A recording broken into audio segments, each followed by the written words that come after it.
Terus bagaimana hubungan dengan anak saya yang sekolah di pesantren? Ini mau nanya. Terima kasih Bapak. Perjalanan hidup yang panjang.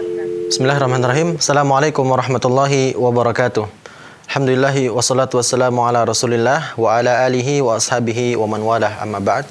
Pemirsa Fatwa TV dimanapun Anda berada, Alhamdulillah senang sekali rasanya kami dapat kembali menyapa Anda dalam live interaktif konsultasi keluarga bersama Al-Ustadz Dr. Syafiq Riza Basalamah hafizahullahu ta'ala. Dan pemirsa, pada live interaktif kali ini insyaallah akan direlay langsung oleh radio-radio yang terhubung dalam RTVC. Di antaranya adalah Radio Binbas Yogyakarta, Radio Sahabat Tegal, Radio Kita FM Cirebon, Radio MD FM Probolinggo, Radio Hang FM Batam, Radio Amoba Pangkal Pinang, Radio Sago FM Sumatera Barat, Radio Gema FM Bontang, Radio Al-Hikmah Banyuwangi, Radio Albina AM Bekasi, Radio Tuah FM Riau, Radio Madinah Caruban, dan Mas FM Solo. Baik, Ustadz, seperti biasa Ustadz, sebuah nasihat untuk membuka itu Ustaz. Masya Nasihat Allah. membuka untuk menyegarkan perjumpaan kita kali ini Ustaz. Masya Allah. Barakallahu fikum. Alhamdulillah jamaah, karena host kita baru nikah, dia ingin pembukaan yang menyegarkan gitu ya. Barakallahu lak wa barak alaik wa jama'a bainakuma fi khair. Amin, jazakallah. Ahibati fillah. Kita udah melewatin pertengahan bulan Dzulqa'dah. Kita tahu bulan ini termasuk bulan haram dan bulan haji. Walaupun kita tidak mendengar lagi keberangkatan jemaah haji dari Indonesia. Biasanya kita di Jember ini mulai rame ya. Ada manasik haji, nanti ada rombongan dari kloter nomor sekian, ada yang berangkat ke kota Madinah dulu. Ya Allah, senengnya gitu ya kita melihat suasana tersebut. Tapi ternyata tahun ini Allah berkehendak lain. Wa ma tasya'una illa an yasha' Allah rabbul alamin. Apa aja yang kalian kehendaki tidak mungkin terjadi kecuali Allah menghendakinya. Allah itu pemilik alam semesta ini. Terus gimana kondisi kita? Tetap kita bisa berada di negeri kita tanpa berangkat haji, memanfaatkan waktu untuk mendapatkan karunia Allah Subhanahu wa taala. Karena rahmat Allah itu meliputi segala sesuatu. Persiapan kita untuk masuk ke bulan Dzulhijjah. Ya, kalau bicara apa yang persiapkan hati kita yang jelas dengan niat-niat yang baik. Di situ ada hari-hari terbaik sepanjang masa. Di situ ada kurban ya. Mungkin orang-orang biasanya potong kurban atau potong dam hadi ketika berada di Mekah, sekarang udah nggak bisa lagi, maka persiapkan untuk berkorban kepada Allah Subhanahu wa taala ya dengan seekor kambing, 2 ekor kambing, seekor sapi, 2 ekor sapi sesuai dengan kemampuanmu. Dan semoga dengan cara itu harapan kita kalau umat Islam semuanya berkurban dan bertakwa kepada Allah Subhanahu wa taala, bala ini diangkat, kehidupan kembali normal, bukan new normal, tapi normal beneran, dan Allah mengampuni dosa-dosa kita. Ada mungkin untuk mukadimahnya. Ya, jazakumullah khairan Ustaz. Sebuah nasihat yang insyaallah menjadi penyemangat Ustaz ya untuk pertemuan kita kali ini. Baik pemirsa, bagi Anda yang ingin bertanya langsung kepada Ustaz, dapat menghubungi kami di 0331 544 6087. 0331 544 6087. Baik Ustaz, ini sudah ada seabrek pertanyaan Ustaz yang sudah masuk. Kita langsung jawab Ustaz ya. Siap. Antum Ustaz. Ini Ustaz, pertanyaan pertama dari Ummu Nabila. Ini Masya Allah pertanyaan panjang banget Ustaz. Jadi kita singkat, intinya Ummu Nabila ini punya sahabat Ustaz. Sahabatnya ini punya anak, dan Masya Allah anak ini anak pondok, dan bapaknya juga seorang ustadz, Ustaz. Tapi rahimahullah sudah meninggal bapaknya. Kemudian si anak ini Ustaz berzina dengan seorang wanita kafir non muslim. Kemudian keluarga perempuan ini nuntut untuk laki-laki supaya bertanggung jawab. Tapi setelah menikah boleh laki-laki ini menceraikan istrinya, yang penting sudah dapat buku nikah dan anaknya nanti bisa dapat akta kelahiran. Nah, tapi nikahnya harus dengan cara-cara Kristen, Ustaz. Artinya dia harus Masuk Kristen. masuk Kristen dulu. Nah, kemudian pertanyaan Ustaz, yang pertama, bagaimana cara bertobat sesuai syariat agar Allah mengampuni dosa anak lelakinya itu dan agar Allah menolong mereka? Kemudian yang kedua, bagaimana solusinya Ustaz dan jalan keluar dari masalah ini? Kemudian yang ketiga, apa kewajiban anak lelakinya sebagai bapak biologis dari anak kandung tersebut? Dan kemudian yang keempat, bolehkah anak laki-laki ini berlepas diri, artinya lari dari tanggung jawab? Masya Allah, telepon ada ini telepon, Ustaz. udah. Gimana Ustaz? Masya Allah. Dahulukan telepon atau? Teleponnya nggak apa-apa, dia masuk ntar jawabannya selanjutnya. Nggak apa-apa, suruh masuk. Masuk dulu ya. Nah, Baik, kita sapa terlebih dahulu. Assalamualaikum Fatwa TV. Waalaikumsalam warahmatullahi wabarakatuh. Ya, dengan Bapak siapa di mana, Pak? Dengan Kusnenda di Cibitung, Bekasi. Bapak Kusnanda di Cibitung, silakan Bapak. Ya, Assalamualaikum Ustaz. Waalaikumsalam warahmatullahi wabarakatuh. Ya, Afwan Ustaz, Ana mau bertanya tentang orang tua kami yang ada niat mau berkurban. Jadi orang tua kami, bapak kami ini ada niat mau berkurban atas nama istrinya yang telah meninggal dunia. Nah, apakah itu boleh? Atau apakah sebaiknya tetap atas nama suaminya saja, tetapi diniatkan untuk istrinya yang telah meninggal? Itu aja pertanyaan Siap. dari kami. Penjelasannya. Barakallahu Assalamualaikum warahmatullahi wabarakatuh. Waalaikumsalam warahmatullahi wabarakatuh. Jawab yang ini dulu apa yang itu dulu? Iya, gimana Ustaz? Antum mau yang mana? Yang ini dulu pendek Yang ini dulu, misalnya. ya, Ustaz. Nah, sahih. Silakan, Ustaz. Ya jemaah, berkaitan dengan kurban yang Allah Azza wa Jalla memerintahkan kepada yang hidup. Fasalli li rabbika wanhar. Salatlah engkau untuk Rabbmu dan berkurbanlah. Allah Azza wa Jalla mengatakan la yanalallaha luhumuha wala dima'uha walakin yanaluhu taqwa minkum. Yang sampai kepada Allah itu bukan dagingnya, bukan darahnya, tapi ketakwaan kalian. Bicara kurban, maka orang hiduplah yang berkorban.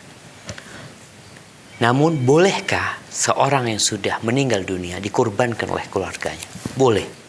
Babnya memang bab sedekah nanti jadinya.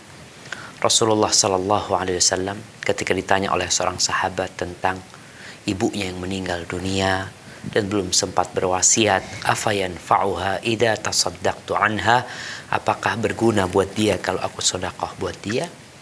Kata Nabi alaihi salatu wasallam, na'am, tasaddaq anha. Maka diperbolehkan. Kalau tadi bapaknya mau berkurban, ya sudah, dia punya mungkin berapa ekor kambing, 1 ekor kambing mau diniatkan buat istrinya, 1 dia mau buat sendiri, nggak ada masalah. Artinya kembali kepada kemampuan dia. Yang jelas yang tadi ditanyakan boleh untuk dilakukan. Barakallahu fikum.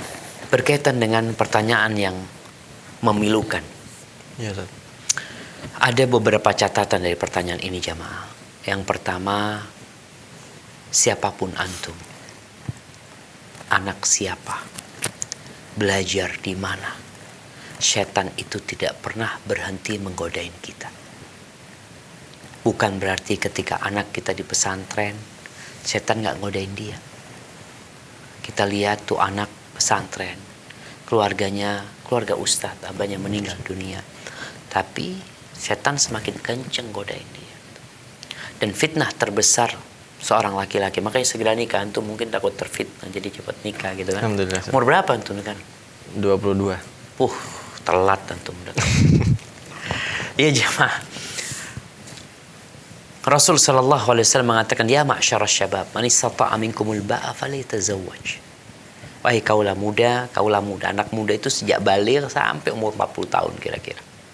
Yang muda nih segera menikah, yang mampu. Yang nggak mampu puasa. Kenapa disuruh menikah? Karena tadi yang disampaikan, godaan terbesar laki-laki itu wanita. Maka Nabi alaihi salatu wasallam ketika menyuruh untuk menikah, beliau sedang memberikan solusi kepada sebuah permasalahan yang ada. Menikah itu akan membantumu untuk menjaga pandangan matamu dan menolongmu untuk menahan nafsumu, kemaluanmu, agar tidak berzina.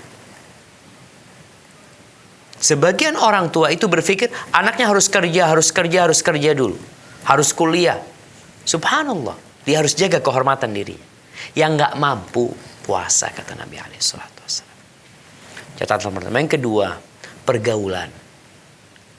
Wallahu alam nih anak pondok, bagaimana ketemu perempuan yang non muslim. Kayaknya sekarang ini peran gadget ya, atau peran media, medsos yang ada, sehingga orang berteman dan berkawan itu tanpa batasan waktu, tanpa batasan tempat. Mereka berkawan dengan semua yang mereka suka. Kadang-kala ada yang punya 5.000 kawan ya, ada yang punya 10.000 kawan. Subhanallah. Nabi SAW menyuruh kita memilih kawan.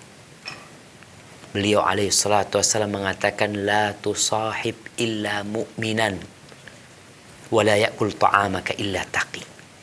Jangan bersahabat kecuali dengan orang yang beriman. Pesan Nabi SAW. Kenal, ada masalah sama orang non muslim. Tapi bersahabat, jangan bersahabat kecuali dengan orang yang beriman. Wa la ya'kul ta'amaka illa taqi. Dan jangan makan makananmu kecuali orang bertakwa. Artinya levelnya ada sahabat yang dekat sekali yang sampai kita undang makan ke rumah kita. Engkau kalau udah dekat seperti itu, maka syaratnya dia bertakwa. Beriman, tingkatnya udah sampai ke takwa. Walau anna ahlal qura amanu wattaqau. Jadi dia udah beriman melaksanakan perintah yang menjauhi larangan seperti itu. Baik, catatan yang ketiga. Zina itu tidak terjadi serta-merta, tapi melalui proses. Allah itu menutup proses menuju perzinaan. Tatkala Allah melarang berzina, Allah itu mengatakan wala taqrabuz zina. Jangan mendekati zina. Mendekat-dekat aja nggak boleh. Maka nasihat anak buat kaula muda, hati-hati berkawan. Berbicara dengan wanita, ya, ada hubungan sama mereka, hati-hati. Itu akan mengantarkan kepada perzinahan, apalagi kalau sudah ngobrol, bertatap muka sama mereka tanpa ada perlunya. Na'udzubillah min dzalik. Tapi apa yang harus dilakukan? Yang pertama, bertobat kepada Allah SWT. Bagaimana cara bertobatnya? Ya, menyesali perbuatan tersebut, meninggalkannya, dan bertekad untuk tidak mengulangi. Kalau bicara zina, zina ini dosa 2 orang. Bukan dosa 1 orang. Kalau memperkosa di sini ada babnya, antum harus bertanggung jawab. Antum melakukan dosa kepada Allah dan melakukan dosa kepada makhluk Allah Azza wa Jalla. Adapun zina, antum sama-sama berbuat dosa kepada Allah SWT. Bukan si perempuan yang berdosa kepada laki-laki, bukan laki-laki yang berdosa kepada wanita. Sehingga tatkala di masa Nabi SAW ada seorang wanita bunting hamil dari zina, Nabi tidak mengejar siapa yang menghamili dia, enggak. Dicari, kamu berzina sama siapa? Kamu bunting dari siapa? Kamu hamil nih hasilnya sama siapa? Enggak ada pertanyaan itu. Karena urusannya dia bukan diperkosa. Dia zina, suka sama suka. Ya udah yang tobat fulan, ya udah fulan. Lakinya urusannya dia sama Allah SWT, maka enggak dicari laki-laki yang berzina. Hanya dia, karena dia yang mengakui perzinahan tersebut. Maka tobatnya tobat kepada Allah Subhanahu wa taala. Tanggung jawab kepada perempuan tersebut, nggak ada tanggung jawab kepada perempuan tersebut. Engkau tanggung jawab sama Allah Subhanahu wa taala, engkau bertobat. Kalau bicara apakah dia boleh menikahin perempuan tersebut, kalau dikatakan boleh kalau memang sama-sama bertobat, tafadhol. Tapi kalau ternyata engkau bertobat dia masih berzina, dan disinilah masalahnya. Yang dizinain ini non-muslim. Dan ini menjadi perangkap buat memurtadkan seorang muslim. Jangan meremehkan dosa. Al-ma'asiyatu baridul kufur. Kemaksiatan itu pengantar kepada kekufuran. Mungkin beranggapan, oh ini kan masih bisa bertobat. Iya, tapi ada orang yang akhirnya keluar dari Islam. Tuntutan pihak perempuan meminta engkau untuk dibaptis, untuk keluar dari Islam, untuk keluar dari Islam. Subhanallah. Awalnya berzina, engkau diajak berzina, atau engkau yang ngajak dia berzina. Yang kedua, engkau sekarang diajak untuk kufur. Nggak ada. Kalau mereka mau membawa kepada meja hijau pengadilan, fadl dibawa, nggak ada masalah. Kalau memang ada hukum yang diselesaikan, diselesaikan. Tapi secara agama engkau tidak boleh keluar dari agama. Menikahin wanita yang berzina nggak boleh. Tapi menikahin wanita yang bertobat boleh. Kemudian berkaitan dengan ahlul kitab, kita boleh menikahin ahlul kitab, tapi yang baik-baik, bukan pezina yang dinikahi. Maka nasihat ana, katakan kepada pihak keluarganya, ana nggak mungkin keluar dari agama ana akan tetap Islam sampai kapanpun ana akan tetap Islam. Tanggung jawab dia kepada anak biologisnya, wallahu alam, apakah perempuan itu hanya berzina dengan engkau? Mungkin berzina sama laki-laki lain. Sehingga anak hasil zina itu dinisabkan kepada ibunya, bukan dinasabkan kepada bapaknya. Kalau bicara secara hukum, mungkinkah anak hasil zina dapat akte? Dapat. Secara hukum negara ada, tinggal diurus. Bisa, Ustaz. Bisa diurus, nanti ya nasabnya kepada Ibunya. Diurus hal seperti itu. Kalau bicara engkau mau kabur dari tanggung jawab, yang bertobat, bukan kabur. Tanggung jawab itu bertobat kepada Allah Subhanahu wa taala. Dan ingat ya, perzinahan itu hutang. Hati-hati ketika engkau tidak menjaga aturan-aturan Allah, Allah nggak akan jaga dirimu. Hati-hati sama anak keturunan kita, sama keluarga kita. Sampai ada sebuah bait syair yang dinisbatkan kepada Imam Syafi'i, beliau mengatakan, man yazni fi qaumin bi alfai dirhami yuzna fi baitihi bi ghairi dirhami. Hati-hati sama orang-orang yang berzina ke tempat pelacuran, bayar mahal, alfai dirham. Alfai dirham ini subhanallah berapa jemaah? Ya 200 dinar. Kira-kira 160 juta. Dia berzina. Di rumahnya, keluarganya dizinai gratis sama orang. Mungkin dizinai sama orang yang di rumahnya, sama tetangganya. Na'udzubillah min dzalik. Maka tolong dijaga, jangan meremehkan perzinahan. Na'udzubillah min dzalik. Hadza wallahu a'lam bissawab. Jazakumullah khairan, Ustaz. Itu jawaban untuk Ummu Nabila. Semoga dapat menjawab pertanyaan dari sahabat Ummu Nabila tadi. Kemudian Ustaz, selanjutnya ini pertanyaan dari saudara Eva di Jawa Barat. Ustaz, bagaimanakah status nasab seorang anak dari hasil pernikahan yang beda agama? Ibu muslim tetapi ayah kafir. Bagaimana kelak pernikahan anaknya nanti? Anaknya perempuan, Ustaz. Nah, bagaimana kelak pernikahan anaknya nanti? Bintinya di belakang namanya siapa walinya, Ustaz? Ya. Kalau bicara yang pertama pernikahan beda agama itu tidak sah. Ini yang perlu diperhatikan. Saya nggak ada pernikahan itu. Tidak sah pernikahan kalau laki-lakinya non muslim. Ini kan laki-lakinya yang non muslim. Laki-lakinya. Nah, jadi pernikahan itu tidak sah. Mungkin ketidakmengertian mereka. Atau bisa jadi perempuan ini dulu ikut agama laki-lakinya. Kemudian dia bertobat. Wallahu a'lam bishawab. Jadi kalau bicara anaknya orang kafir, ya nasabnya kepada orang kafir, kepada bapaknya. Anaknya orang Nasrani, nasabnya ikut ya bapaknya dia. Tapi untuk menjadi wali, enggak. Orang kafir tidak berhak, bapak yang non muslim enggak berhak menjadi wali buat anaknya yang muslimah. Maka walinya nanti pakai wali hakim. Kalau bintinya tetap binti bapak. Binti bapaknya, tapi walinya dari hakim, Ustaz. Walinya wali hakim, dia nggak punya. Kecuali mungkin dia punya paman yang muslim yang dapat menikahkan dia, seperti itu. Dan ini perlu diperhatikan lagi. Ini dua pertanyaan sudah yang berkaitan dengan hubungan muslim sama non muslim. Ana waktu kuliah itu menulis disertasi tentang peran lembaga Islam dalam membendung kristenisasi di Indonesia. Mungkin bahasa kristenisasi kan nggak boleh dipakai ya. Bahasa yang dipakai itu pemurtadan. Salah satunya adalah dengan cara memacari muslim. Muslim atau muslimah dipacari.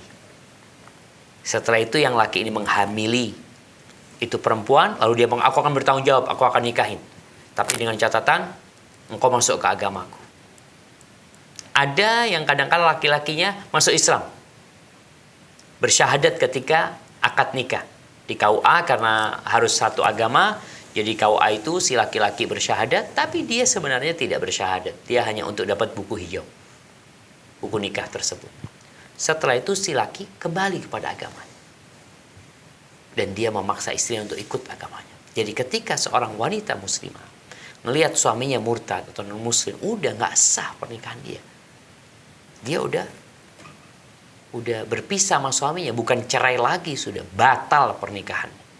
Karena murtadnya suaminya dia. Tapi secara hukum itu anak, sekali lagi kalau itu anak hasil nikah jadi nasabnya kepada bapaknya. Tapi kalau itu hasil zina, nasabnya ke ibunya nantinya. Jadi kalau bicara walinya, ya walinya muslim nanti. Bisa jadi kalau ada keluarga laki-lakinya yang muslim, keluarga bapaknya yang muslim. Kalau enggak ya nanti pakai wali hakim. Hadza wallahu a'lam bissawab. Jazakumullah khairan Ustaz. Itu jawaban untuk saudari Eva di Jawa Barat tadi. Selanjutnya Ustaz ada pertanyaan dari saudari Elok Dwi Septiani di Bondowoso.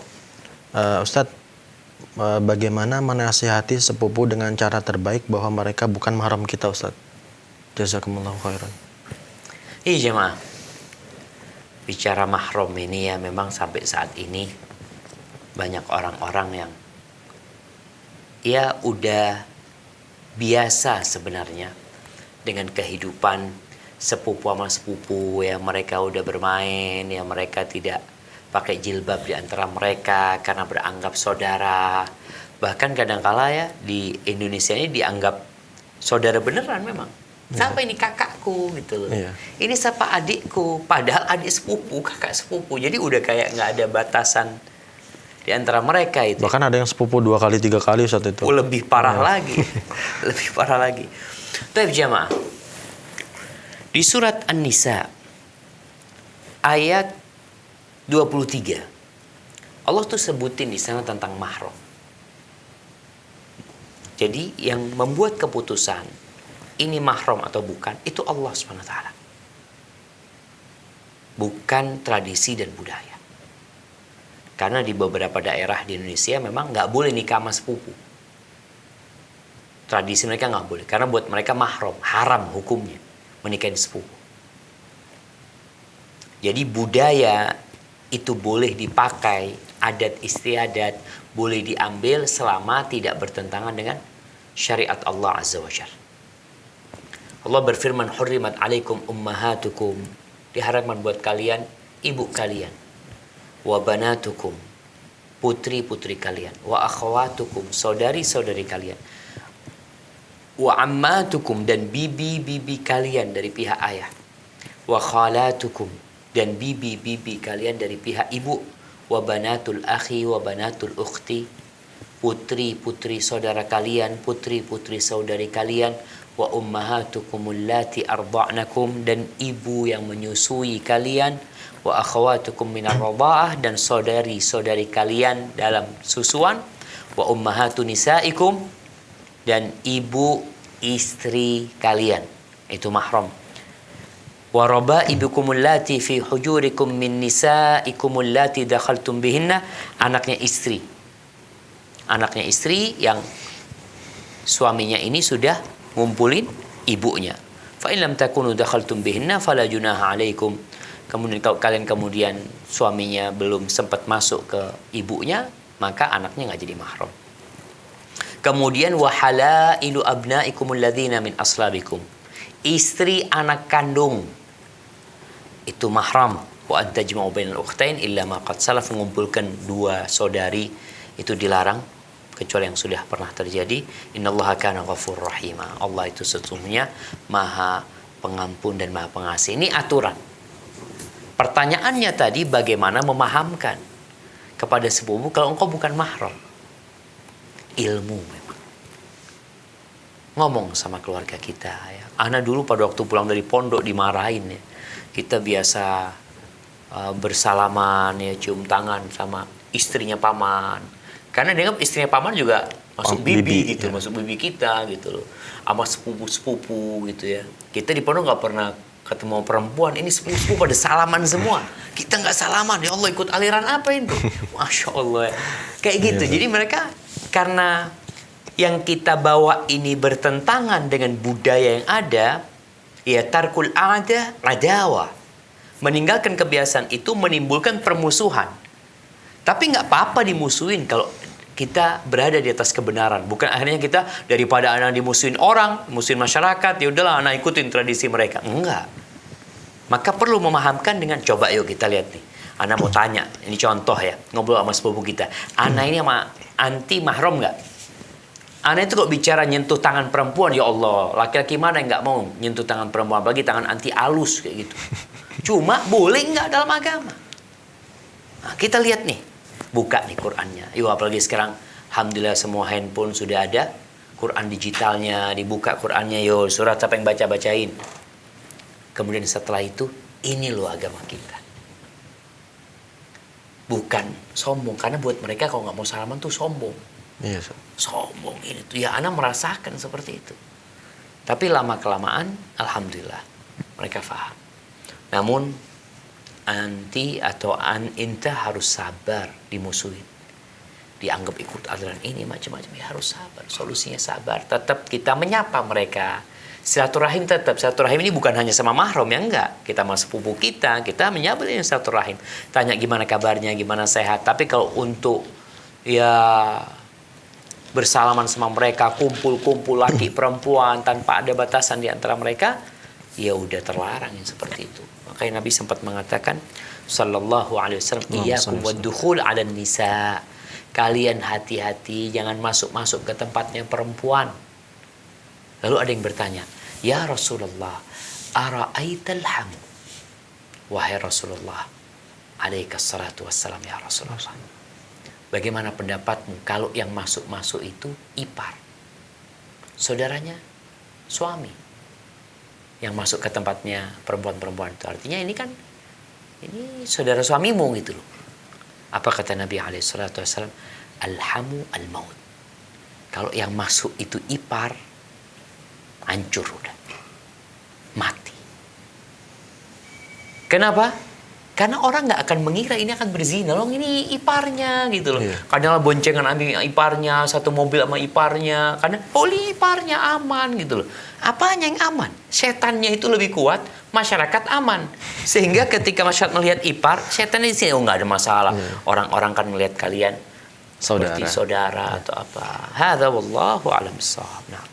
Jazakumullah khair Ustaz. Itu jawaban untuk saudari Elok Dwi di Bondowoso.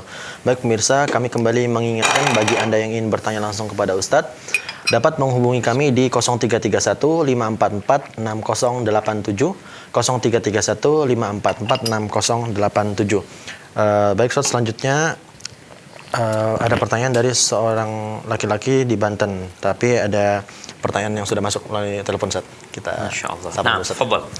Assalamualaikum Fatwa TV. Halo. Halo, ya dengan Ibu siapa di mana? Halo, saya Ummu Safa Marwah di Padang. Ummu Safa Marwah di Padang. Silakan Ibu. Ya, ini Ustaz, saya bertanya. Saya Siap. sekarang dengan suami sudah pisah rumah. Masalahnya itu awalnya saya udah 2 kali, ini kali keduanya saya dengan suami pisah rumah, maksudnya gitu Ustaz. Pisah rumah diceraikan atau memang lagi ada masalah aja kemudian Karena masing-masing? ada masalah. Yang pertama itu ada masalah. Lalu keluarga suami dan keluarga saya sudah berusaha untuk mendamaikan kami berdua. Tapi dari pihak saya sudah berusaha untuk mencari jalan. Tapi dari suami pengennya ya udah jalani aja, lupakan aja, kayak nggak ada masalah gitu. Jadi status saya sekarang, saya punya 2 anak balita perempuan, mereka kembar. Nah, saya juga seorang PNS. Jadi suami saya itu dulu tidak ada masalah. Malahan saya dari sebelum menikah kami sudah disampaikan oleh orang tua saya, kalau memang mau menikah dengan saya jangan dilarang saya untuk berhenti bekerja gitu. Dan beliau mengatakan itu tidak masalah, tapi belakangan beliau menjadikan itu suatu masalah. Padahal kadang-kadang selama ini lebih banyak saya yang membantu dalam segi ekonomi gitu. Kalau ada untuk bekerja, beliau untuk nafkah, saya lebih, bukan saya berhitungan Ustadz, tapi saya saat dia minta untuk berhenti di hadapan keluarga, saya udah sampaikan saya mau berhenti, tapi saya minta tolong beliau memang bekerja tetap dulu, maksudnya tuh karena beliau kerjanya masih belum jelas Ustadz, jadi kadang-kadang minta modal, masih butuh uang, masih ada minjam duit dari saya gitu. Tapi pada saat itu dia bilang, ya nanti kalau berhenti kerja ya udah berdoa saja gitu, jawabannya di hadapan keluarga beliau. Dan sekarang keadaannya yang terakhir itu saya pergi dari rumah itu karena beliau udah beberapa kali untuk melakukan KDRT kepada saya. Jadi setelah melakukan KDRT itu dia seolah dia melakukan itu karena memang itu karena saya itu seorang istri yang dayus menurut beliau gitu. Dia bilang saya durhaka kepada dia. Mungkin saya akui Ustaz, pas setelah saya melahirkan saya dalam masa saya kena blue babies. Jadi memang merasa down, memang tidak ingin berhubungan seperti itu Ustaz. Tapi itu keadaannya memang saya tidak bisa untuk mengungkapkan karena beliau itu tidak bisa menerima, gimana ya, kadang-kadang saya mau cerita dia tidak bisa menerima gitu. Dan sebelumnya itu yang kejadian pertama dia juga melakukan KDRT di depan, kebetulan di orang tua saya yang perempuan di rumah saya tinggal, karena saya baru melahirkan ya beliau melakukan KDRT keluar, kebetulan mama saya di kamar yang sebelah dan dia di kamar gitu, di kamar yang tempat kami. Jadi beliau mukul saya di situ. Jadi setelah itu besoknya mama saya bilang, ngomong sama dia, ini maksudnya gimana, saya nggak tahu gimana. Dan sepertinya beliau itu kayak dendam gitu ke orang tua saya. Dan sekarang statusnya Ustaz, kami kan sudah berpisah sejak bulan Februari. Sejak bulan Februari berpisah, beliau tidak ada menghubungi saya juga kadang-kadang memaki-maki, bahkan dengan keluarga beliau Sofa sendiri. Marwah, baik Ummu Sofa Marwah, sudah kami tangkap pertanyaannya. Biar Ustadz segera menjawab ya Ibu ya. Tunggu, antum gimana nangkap pertanyaannya tadi? Anak bingung gitu. Panjang banget sih Ustadz makanya. Gitu ya sudah kita catat beberapa poin Ustadz jadi. Iya. Siap. Baik, singkatnya saja Ibu ya, sudah singkatnya saja. Saya ambil gitu. Saya berpisah atau bagaimana. Dan dia sama anak-anak juga kemarin saya. Ini masih nyambung, cuma suaranya. Ya, halo Ustadz. Iya, siap. Jadi kondisinya ibu belum diceraikan sama suami itu? Dia pernah bilang saya pernah konsultasi dengan KUA, dia pernah bilang gini, Ustadz, nanti saya disuruh nikah sama orang lain, nanti terus juga dia bilang anak balikin ke dia, nanti saya kembaliin aja sama orang tua lewat chat gitu, Ustadz. Jadi ini status saya bagaimana gitu, Ustadz, dan bagaimana itunya yang harus saya lakukan gitu. Baik, barakallahu fikum. Iya. Terima kasih Ummu Sofa Marwah di Padang ya. Curhatnya ya Ustaz. Iya, panjang banget. Iya Ustaz. Tapi memang ya, itulah kehidupan. Jamaah rahimakumullah, tadi kita udah mendengar bagaimana pernikahan Ummu Sofa Marwah dengan suaminya yang di tengah jalan ada masalah, udah punya anak balita. Makanya anak tadi tanya kok namanya Ummu Sofa Marwah, ternyata kembar iya. gitu lah. Subhanallah. Semoga Allah menjaga anak-anak anti dan keluarga anti dalam lindungannya. Baik. Status ibu ini memang harus ditanyakan kepada suami. Kalau sang suami sudah menceraikan, berarti anti sudah diceraikan. Anti tinggal menunggu masa iddah sampai selesai. Kalau anti keluar rumah karena ada KDRT, maka nggak masalah. Artinya keluarnya anti disebabkan ada masalah yang nggak mungkin anti tinggal di sana bersama suami. Cuma ada masalah lain, anti sebagai seorang PNS yang pengurusan perceraian itu ada prosedurnya lah yang perlu dijalani. Terus jemaah, ini mungkin tadi Ummu Sofa curhat masalah dulu sebelum menikah, sang suami menerima anti untuk tetap bekerja. Dengan berjalannya waktu, kok suami nggak enak. Maka memang ketika persyaratan itu sudah disetujui bersama, maka sang suami wajib memenuhi persyaratan tersebut selama di situ tidak ada dosa. Kecuali pekerjaannya anti dulu aman, tapi sekarang kemudian nggak aman, Ustaz. ada beberapa pelanggaran dari sisi agama umpamanya. Lain lagi. Jadi persyaratan itu dulunya nggak ada masalah. Jadi syarat yang halal itu harus dipenuhi. Tapi kalau kemudian terjadi perubahan situasi dan kondisi, maka nanti tinggal dinego. Kalau sang suami bilang, aku nggak terima kalau kayak gitu. Sang suami minta istrinya untuk berhenti umpamanya. Jadi memang subhanallah ya, ana ingin menyampaikan kepada seluruh wanita dan kepada seluruh orang tua. Perempuan itu jangan disiksa. Kenapa anak katakan seperti itu? Karena orang-orang yang menyiksa para wanita, mereka menganggap mereka membebaskan wanita dari kekangan. Padahal sejatinya wanita itu adalah ratu, adalah permaisuri. Yang laki-laki harus capek. Anak katakan harus capek, harus lelah, menyenangkan istri. Itu Islam. Kewajiban memberikan nafkah itu kewajiban suami. Full 100% suami wajib kasih nafkah. Kecuali istri mengatakan, enggak lah, aku nggak bisa kasih nafkah, nggak apa-apa, itu lain lagi. Tapi secara kewajiban, suami wajib memberikan nafkah kepada istri. Istri itu udah melayani suami. Udah kerja di rumah. Kalau punya anak, ngurusin anak-anak. Masa disuruh cari duit lagi? Maka disinilah buat ukhti tadi. Ketika anti, ya setelah melahirkan mungkin ada masalah ya dari kesehatan anti. Ditambah lagi anti bekerja. Anti capek, anti lelah. Mungkin yang membuat orang tidak merasa lelah karena ada duit yang sedang dia kumpulkan. Makanya Anda bisa rasakan ya, seorang yang bekerja dan menghasilkan, kemudian dia di rumah bekerja tidak menghasilkan uang, di rumah kurang semangat. Tapi di luar dia semangat bekerja. Kelelahan anti ini menyebabkan hubungan di rumah mungkin kurang sehat akhirnya. Akhirnya si suami minta anti berhenti bekerja. Mungkin anti tidak merasakan. Tapi sebagai seorang suami dia melihat kok anti mungkin nggak melayani dia. Tadi anti mengatakan mau menjelaskan, suami nggak mau dengerin. Tapi tetap kelelahan seorang istri yang bekerja sehingga menyebabkan dia tidak bisa maksimal melayani suami, itu jadi problematika. Jadi bisa jadi suami dulu membolehkan, tapi ketika dilihat setelah menikah, setelah punya anak, kok akhirnya tujuan menikah itu kurang terpenuhi. Tapi masalah lain yang tadi ditanyakan, masalah ekonomi. Iya, suami mungkin belum kerja tetap. Iya.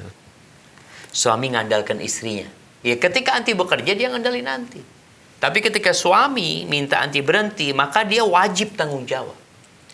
Kalau dikatakan Ustadz, dia belum kerja tetap, yang penting dia mau kerja. Yang penting mau kerja, punya semangat bekerja, dan anti bukan berarti seorang wanita ketika keluar dari PNS, kemudian dia nggak bisa bekerja. Sekarang banyak wanita-wanita sukses yang bukan PNS. Kerja di rumah, punya usaha ini, punya usaha itu. Masya Allah. Sekarang ini udah terbuka. Jadi untuk jadi pengusaha seorang wanita, di rumah pun ketika dia mamanya dia ikut pendapat suaminya untuk berhenti bekerja, dia bantu suaminya. Kalau dulu istrinya mungkin sibuk di luar ya, pagi berangkat, sore pulang, seperti itu selalu. Dengan si perempuan di rumah, dia bisa membuka usaha. Suaminya membantu dan dia saling membantu. Kalau ingin rumah tangganya dibalikin. Tapi kalau anti mau ke timur, suami mau ke barat, nggak akan ketemu. Tadi kan udah dibicarakan tentang mediasi antara anti sama keluarga suami. Maka nasihat ana, kalau memang anti masih ingin melanjutkan pernikahan ini, suami KDRT kadangkala disebabkan ya ada nafsu dia yang tidak tersalurkan, dan anti sudah sebutkan salah satu masalahnya. Padahal dalam agama kita kan perempuan itu wajib melayani suami walaupun dia tidak berhasrat, selama dia tidak punya halangan yang syar'i, maka dia melayani suami walaupun dia nggak punya hasrat, nggak punya kemauan. Tapi insya Allah kalau memang anti mau melanjutkan dan suami minta anti berhenti, bismillah, anti pertahankan rumah tangga ini, tatap masa depan dengan penuh optimisme. Bukan berarti anti hanya berdoa aja, tapi berdoa adalah jalan utama sambil terus berusaha. Insya Allah Allah berikan yang terbaik kepada anti dan kepada suami anti. Hadza wallahu a'lam bissawab. Nah, Jazakumullah khairan Ustaz. Yaitu tadi jawaban untuk Ummu Sofa Marwa di Kota Padang. Baik Ustaz, sudah ada penelpon yang bergabung. Kita sapa Ustaz. Nah, Assalamualaikum Fatwa TV. Halo, Assalamualaikum. Waalaikumsalam. Ya, dengan Bapak siapa di mana Pak? Dan Pak Firdaus Riau. hari ini Sumatera semua kayaknya kita. Oh, ada yang di Jakarta tadi. Jakarta. Nah, silahkan Makasih, Ustaz. Bapak. Ya, pertanyaan Pak. Silakan Bapak. Yang mau tanyakan pertama masalah istri yang bekerja di luar sementara atas keikhlasan suami gitu kan. Jadi itu masalahnya tuh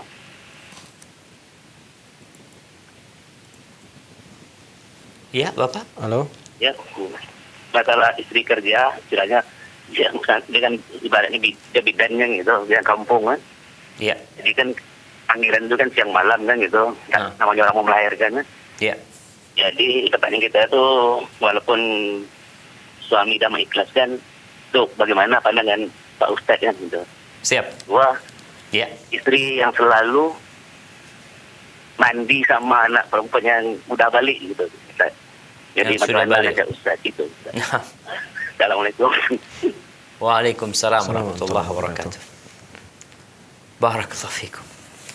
Ya. Jadi kita tahu jamaah, perempuan itu diciptakan syaqaiqur rijal, belahan laki-laki. Jadi kalau perempuan itu nggak bekerja, lumpuh negeri ini. Tapi kerjaan perempuan yang paling utama adalah mencetak generasi masa depan. Pemimpin-pemimpin yang hebat di balik mereka ada ibu yang hebat. Bukan ada ibu yang pekerja, tapi ada ibu yang hebat yang mendidik dan membesarkan anak-anak tersebut. Baik, pertanyaannya tadi tentang Istri bekerja di luar. istri bekerja, jadi bidan nih. Iya. Loh ya memang anak kalau ngeliat anak nganter istri ke bidan, kesian bidan itu. Dia ngurusin anaknya sendiri, ngurusin anaknya orang. Ngurusin suaminya juga. Capek, tapi ya kerjaan ya. Dan bidan ini memang kerjaan wanita. Ana rasa kalau istri bapak itu sebagai seorang bidan, ini pekerjaan yang mulia. Bahasa Arabnya itu biasanya disebut qabilah ya, yang menerima anak untuk lahiran. Disebut seperti itu. Makanya kalau yang mengurusin kelahiran itu laki-laki nggak boleh sebenarnya. Kecuali terpaksa. Tapi selama ada perempuan, ada bidan yang ngurusin, maka biar mereka yang mengurusin. Kalau bapak sudah ikhlas, tinggal bagaimana mendampingi istri. Dan konsekuensinya memang seorang suami sabar ya. Istri kalau capek, ya dia pijetin. Kalau dia mengizinkan dia untuk bekerja. Dan seorang istri pun harus tahu diri. Artinya prakteknya itu berapa jam ya. Sehingga dia tidak melantarkan kewajiban dia sebagai seorang istri dan kewajiban dia sebagai seorang ibu. Adapun hukum dia mandi sama anak perempuan yang udah balik, atau bapak mandi sama anak laki-lakinya yang udah balik. Kalau mandi berenang pakai baju nggak apa-apa, kamar mandi sama-sama pakai baju itu ya nggak apa-apa. Tapi kalau telanjang nggak boleh. Kenapa? Karena Nabi SAW mengatakan la yanzurur rajulu ila auratir rajul wa la tanzurul mar'atu ila auratil mar'ah. Nggak boleh lelaki melihat kepada auratnya laki-laki. Oh, sama laki-laki kok. Sekarang ini masa LGBT kita lihat. Supaya antum tahu dengan indahnya syariat Islam. Semua hukum yang sudah ditetapkan itu pasti positif. Nggak boleh ngelihat. Kenapa? Karena akan menimbulkan syahwat. Tetap jamaah. Ada orang yang sakit syaitan nggak pernah berhenti godain, maka dilarang. Bukan karena laki-laki sama laki, perempuan sama perempuan telanjang-telanjangan gitu ya. Kadang-kala di sungai dulu mungkin kita lihat di sungai itu anak-anak udah SMP pada telanjang mandi semua di kampung gitu ya. Dengan dalih sama-sama laki kita. Sama-sama laki. Ini sekarang LGBT udah mulai merajalela, na'udzubillah. Dulu mereka mandi bareng, sekarang mau nikah. Bayangin. Dulu mandi bareng, telanjang bareng. Sekarang ini laki sama laki mau nikah. Perempuan sama perempuan mau nikah. Mereka sedang teriak-teriak minta hak mereka. Ini orang sakit. Nggak boleh. Tapi laki sama perempuan, suami istri boleh mandi bareng. Tapi laki sama laki nggak boleh mandi bareng gitu loh. Dengan telanjang seperti itu. Maka tinggal kalau umpamanya terburu-buru ya, kadangkala kamar mandinya Ya, cuma satu satu. seperti itu, ya tetap pakai baju gitu. Pokoknya nggak boleh melihat kepada auratnya perempuan, nggak boleh melihat kepada auratnya perempuan, laki-laki nggak boleh melihat kepada auratnya laki-laki. Hadza wallahu a'lam bishawab. Jazakumullah khairan Ustaz. Itu jawaban untuk Bapak Firdaus di Riau. Baik, selanjutnya satu penelpon lagi Ustaz. Kami persilakan ya. Assalamualaikum Fatwa TV. Halo, assalamualaikum. Waalaikumsalam. Baik, dengan siapa di mana? Oh, saya di Jambi, Arpa di Jambi. Arta. Ya lihat, Sumatera lagi, masya Allah Sumatera ini. Hari ini buat Sumatera, masya Allah. Nah, tafadhal. Ya, mau tanya nih Ustadz. Iya, Jambi. Assalamualaikum Ustadz. Waalaikumsalam warahmatullahi wabarakatuh. Silahkan Bapak. Saya Arpa. Arpa ini cewek. Oh, cewek. Ibu Ustaz. Ibu. Mau tanya, saya ini kan ibu ini. Iya, silakan Ibu. Halo, Ibu. Ya, Minta maaf volume kita ini, Bu. televisinya tolong dikecilkan Kan sedikit Ibu. tulisannya di situ Atta. Nah, Saya ini Arpa di Jambi. siap Ibu. Ibu, volume televisinya tolong dikecilkan Ibu. Ya, udah kecil. Mau tanya, saya ini kan sakit, jadi waktu mau puasa diceraikan suami, sedangkan saya kan lagi sakit parah. Jadi aku begitu dia keluar, aku nanya kenapa tidak pulang-pulang, aku bilang kan, sedangkan aku sakit, anak sakit kan. Tapi dia marah, jadi aku gini, kalau kau memang tidak senang ya pulanglah kau ke rumah kau, aku bilang kan, kalau memang aku tidak sanggup kau bikin kau seperti ini. Dari asar kau meninggalkan aku sampai pisah. Jadi begitu aku ngomong seperti itu langsung diceraikannya aku. Sedangkan aku sakit. Tapi aku tidak ada marada. Cuman aku tanya sama Ustadz. Seperti apa suami yang seperti itu. Cuman itu aja yang aku ngomong Pak Ustadz.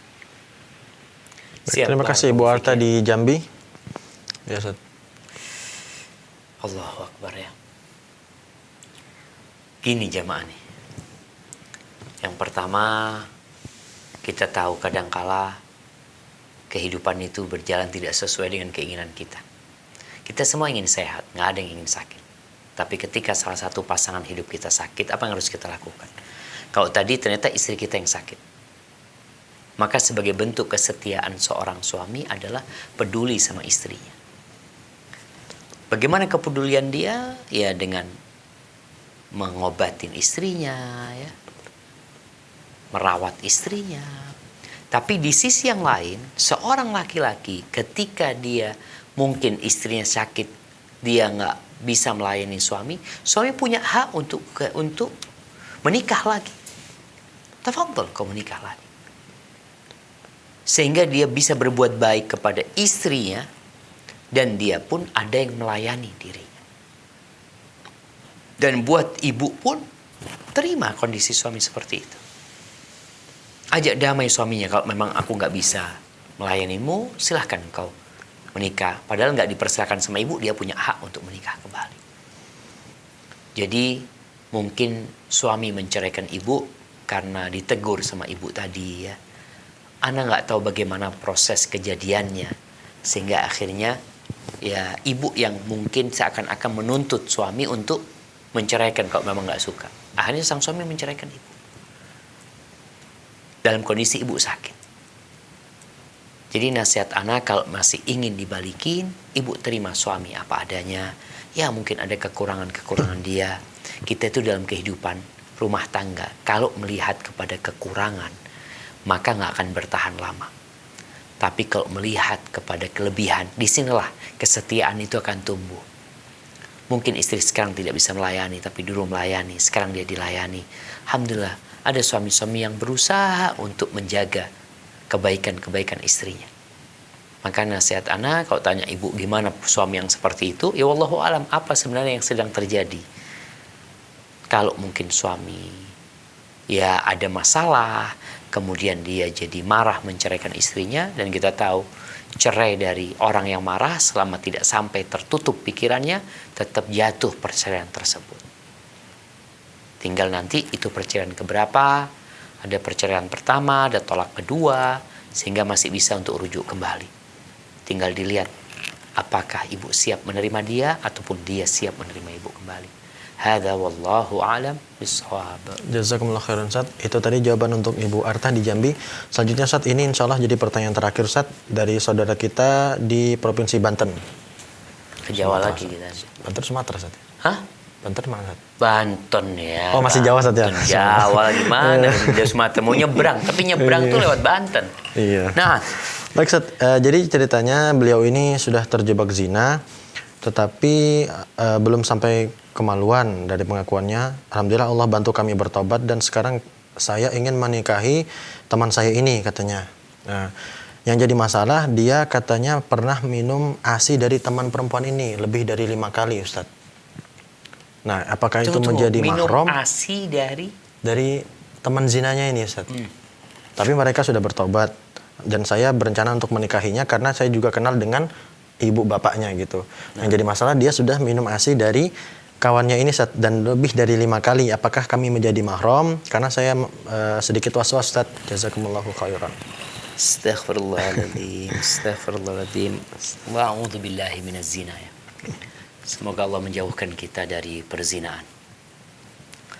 Allah, sekali lagi jemaah, tidak ada hukuman yang lebih menjijikkan daripada berzina. Kenapa orang berzina itu kok bukan kemaluan yang dipotong seperti pencuri yang dipotong tangannya? Tapi kalau dia sudah pernah menikah, dia dirajam sampai mati. Dengan seluruh sel yang ada di tubuhnya yang merasakan kenikmatan zina, dia harus merasakan azab hukuman itu. Dan sekarang Indonesia ini sedang darurat seks bebas, darurat zina. Sama seperti daruratnya narkoba.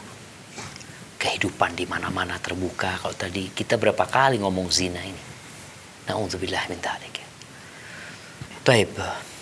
Kalau bicara engkau ingin menikahin perempuan tersebut, lihatlah apakah engkau benar-benar sudah bertobat kepada Allah SWT.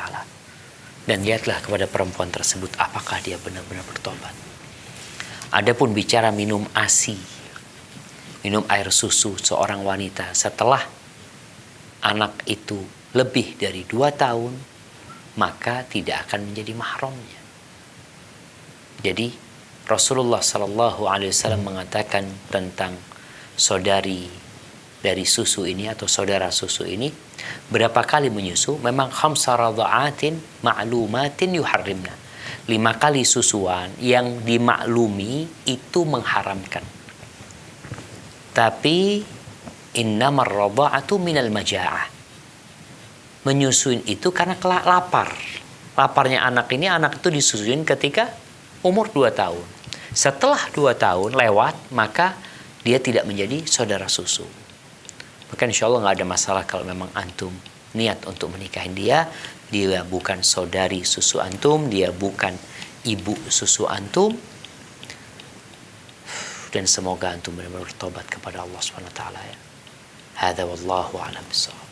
Jazakumullah khairan Ustaz, dan kami ucapkan sekali lagi Ustaz jazakumullah khairan setelah bersama kami menemani kurang lebih hampir 1 jam ini Ustaz.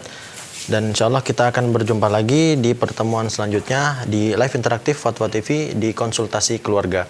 Baik pemirsa, jangan lewatkan talk show ibadah kurban di saat pandemi bersama Dewan Fatwa Perhimpunan Al-Irsyad dengan menghadirkan pemateri Ketua dan Wakil Ketua Dewan Fatwa Perhimpunan Al-Irsyad Al-Ustaz Dr. Sofyan Baswedan dan Ustaz Dr. Muhammad Arifin Badri hafizahumullah ta'ala.